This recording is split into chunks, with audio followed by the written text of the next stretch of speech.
Actor Jussie Smollett in hot water. Or is he?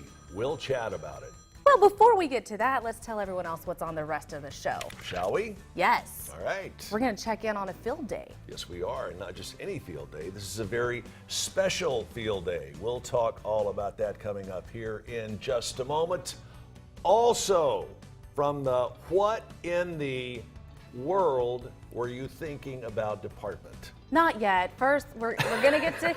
Hang on, Chip. Let me take this. Go ahead. We're going to tell you about a cornhole tournament benefiting the kids at Erlanger. And we're also going to tell you about a luncheon for PEF that you're not going to want to miss. All of that coming up after Hot Topics, which is next. Welcome to Let's Chat, the Tennessee Valley's premier show focusing on lifestyle and entertainment with Jess Raby and Chip Chapman, bringing you smart shopping tips, community events, and the newest trends. Now, let's chat. We're already 1 minute into the show, and I think I messed up 3 or 4 different times. It's just the way It's all it right. is. I got you. We'll get through this. It's almost like Monday, except it's Wednesday, so I'm taking a mulligan. Well, I kept thinking it was Thursday, so we're in for a great one 30 way or minutes, another. guys. What about this situation with Jussie Smollett, the actor? Well, was it a month ago? It seems like Chicago and in turn half the country blew up because he was the alleged victim at that time Absolutely. of a hate crime that included some homophobic slurs. And now you see what has happened since then.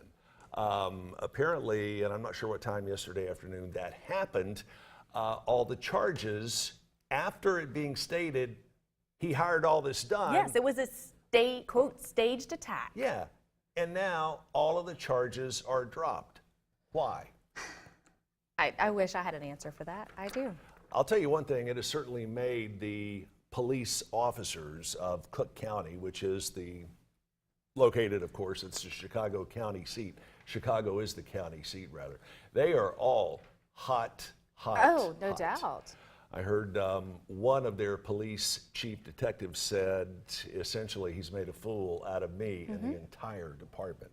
Well, and as a daughter of a police officer, and I have a stepmother who's also an officer, these incidents, whether the reality of them or staged like this, are all personal to me. Right. Do I think all police officers are using their role to the best of their ability? No, but the majority are. Sure. And I think there's a way for everyone to respect each other, and I think that needs to happen. And I think with these charges being dropped, we're not saying that we expect this level of respect.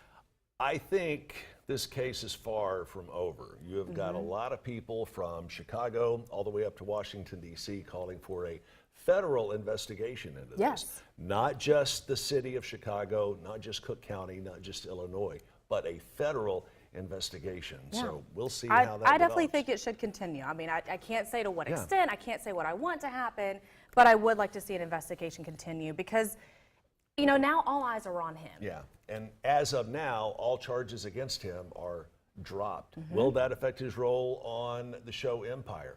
Will that impact his acting career? You've seen a lot of actors who go through a lot of negative publicity, and they come out making more money, getting bigger roles, and huger endorsement deals. I'm just disappointed. I mean, as a celebrity, I think you have the responsibility to be a positive role model. Do I think you can stand up for what you believe in? Absolutely, but you need to know how to do so appropriately. I would agree with that. I'm not sure what he was standing up for, but he certainly tarnished the reputation of a lot of hard-working law enforcement officers along with him. So, well, enough about that. Speaking of charges and someone in trouble with the law, we're going to switch gears a little bit. This is what I was talking about. You've been so excited about this. What in the world were you thinking about department involving a drunk driver and one of these? It's Axe body spray, like the spray cologne type Have you stuff that heard teenagers about wear. this? Have you ladies heard about this? This guy, I just told him about it because I couldn't get over it either. This guy in, I believe it was Texas, his name was Efren Ramirez. He had a few to drink, all right? He had a few to drink. He sees blue lights, and he thinks, wow, I can get out of this. So he takes a can of Axe body spray and does that in his mouth. Oh. In his mouth. No. Can you imagine? Number one, it's got to taste really bad. Yeah.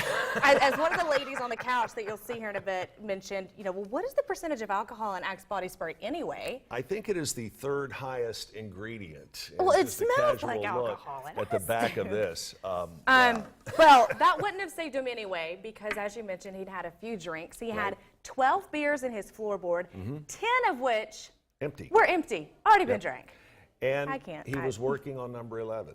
Oh, gosh. He was working on number 11. So, yeah, I understand that sometimes desperate times calls for desperate measures, but wow. Maybe not the best desperate measure there. That does more than move the needles on the stupid meter. Yes. It does far We more should than start that. having a stupid meter.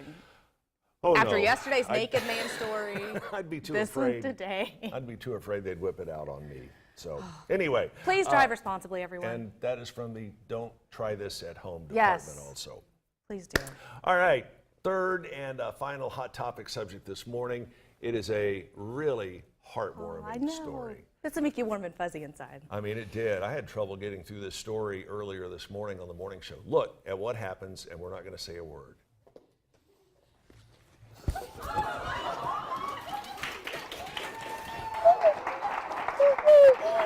Isn't that beautiful? And that story happened just up the road, Jess, in Lebanon, Tennessee. A serviceman came back, surprised his son at a martial arts class, which I think, and you see these stories with increasing frequency, but wow. Sometimes a picture says 1,000 words, and that is a case in point. And we, don't know how long he has been, deployed. If he's been deployed, if he's just been at base. Over a year. Either way, a son apart from his father. Sure. Over a year. And that's how I react when I get to see my brother. Because my brother's at Fort Bragg. Right. He's in the airborne also, like that gentleman. That's how I react when I get to see him. Let sure. alone if it was, a child and a parent. Yeah, But it's a wonderful, wonderful thing. Children, doesn't matter whether you have one or whether you have 10, you got to be a little bit concerned about the amount of screen time, whether it's on a cell phone, a laptop, or an iPad, that they are spending. Absolutely. Correct? Yes. There are ways I try to watch my own screen time. I've watched Jess watch her screen time.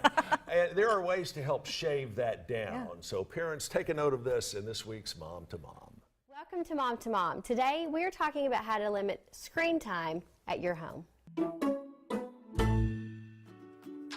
Moms, I just want to catch you one-on-one today and talk about how I'm controlling screen time in my own home. So the first step in my summer process is my summer rules that I put together. Before any technology can be used, these rules have to be checked off. Have they made their bed? Have they brushed their teeth? Have they had breakfast? The life skills have to be checked off, as well as these alternatives to technology. Reading, writing, coloring, playing outside. Anything you see on here has to be checked off before any technology can be used. And these are customizable according to what you feel should be checked off. Once all the checklist has been checked off, we implement technology tickets. The kids get 14 tickets every Sunday, and these can be redeemed for 30 minutes of technology time. When the technology tickets are used up that week, they have to wait until next Sunday to get 14 more. So there are some rules with these technology tickets that I feel like in my household need to be implemented, but it really depends on what's going on with your family and how you feel technology should be used in your home. So every mom and dad is different. So moms, check out my Mom to Mom Facebook page where you can print off templates and you can fill them in for your own home, as well as I'd love to hear your ideas on how you're controlling screen time in your home. Thanks, moms.